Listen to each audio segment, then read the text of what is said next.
சரி, இப்போ நான் எக்ஸாம் டிப்ஸ் உங்களுக்கு தரப்போகிறேன். February 20th வரைக்கும் நீங்கள் வந்து புதுசாக கூட லெசன்ஸ் கூட நீங்கள் படிச்சுக்கலாம். February 20th அப்புறம் புதுசாக எதையுமே படிக்காதீங்க. படித்ததையே மறுபடியும் படிங்க. படித்ததை பாயிண்ட் இப்போ காமர்ஸ்லாம் எழுதுறீங்கன்னா எஸ்ஏஸில் ஒரு 14-15 பாயிண்ட் இருக்கும் ஒரு கொஸ்டின்கே. அந்த பாயிண்டெல்லாம் என்ன பண்ணுங்கள், ஜாட் இட் டவுன். அப்போ நீ எக்ஸாம் போகும்போது மறுபடியும் புக்கை திறந்து டப்பன்னு படிக்க வேண்டாம். வெறும் அந்த பாயிண்ட்ஸை மட்டும் படிச்சிங்கன்னா அது போதும். கெமிஸ்ட்ரிக்கு என்ன பண்ணலாம், ஃபார்முலாஸ்லாம் எழுதி வச்சுக்கோங்க. அப்போ அப்படியே ஒரு தடவை நீங்கள் என்ன பண்ணலாம், திருப்பி பார்த்துட்டு போயிடலாம். 20th வரைக்கும் புதுசாக எதுனாலும் படிக்கலாம். 20th அப்புறம் புதுசாக எதையுமே படிக்காதீங்க. படித்ததையே மறுபடியும் ரிவைஸ் பண்ணுங்கள். சரியா?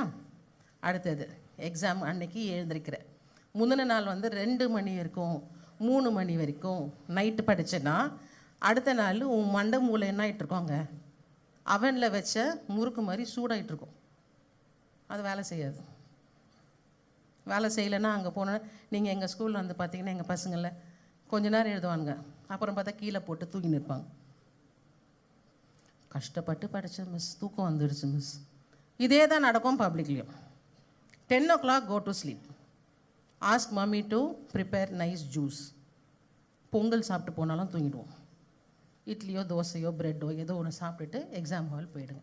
அப்போ நீங்கள் போகும்போது என்ன பண்ணுங்கள், கரெக்டாக ஸ்கூலில் எப்படி உங்களுக்கு வந்து இன்ஸ்ட்ரக்ட் பண்ணி அனுப்புகிறாங்களோ அதே மாதிரி நல்ல ஒரு சரியான ஒரு ஹேர் கட், சரியான யூனிஃபார்ம் போட்டுட்டு அழகாக போயிடுங்க. தண்ணி பாட்டில் தூக்கிட்டு போங்க. ஒரு டிரான்ஸ்பரண்ட் தண்ணி பாட்டில் நீங்கள் தூக்கிட்டு போகலாம். கொஸ்டின் பேப்பர் தான் ஃபஸ்ட்டு கொடுப்பாங்க. ரெஜிஸ்டர் நம்பர் எழுதுகிற, பதட்டப்படாத, மெதுவாக படி. 15 minutes கழிச்சு 10:15க்கு மெயின் ஷீட் தருவாங்க. மெயின் ஷீட் கொடுக்கும்போது என்ன பண்ண, மறுபடியும் பதட்டப்படாத, ஐயோ கடகடன்னு எழுதணும், 3 மணி நேரத்தில் நான் எப்படி இவ்வளோ கொஸ்டின் எழுதுவேன், யோசிக்காத. ஆப்ஜெக்டிவ்ஸ் தான் ஃபஸ்ட்டு. கரெக்டாக? வெறும் நம்பர் 20 இருக்கும் நம்பர். அப்புறம் எழுத ஆரம்பிச்சிடாதீங்க. ஏன்னா நீங்கள் உங்கள் ஒரு ஐடியாவில் இருப்பீங்க. அந்த லாஸ்ட் 1/2 மணி நேரம் இப்படி ஏதாவது ஒரு சைன் போட்டு நம்ம எழுதிடலாம். அந்த லாஸ்ட் 1/2 மணி நேரம் கரெக்டாக வந்து ஒரு அந்த அங்கேயே சுற்றிட்டு ஸ்குவாடு அவர் வந்து உங்கள் கிளாஸ் வாசலில் நிற்பார். எழுத முடியுமா? எழுதணுன்னே யோசிக்காதீங்க, தப்பு செய்யணுன்னே யோசிக்காதீங்க. நீ படித்தது நீ எழுது. சரியா?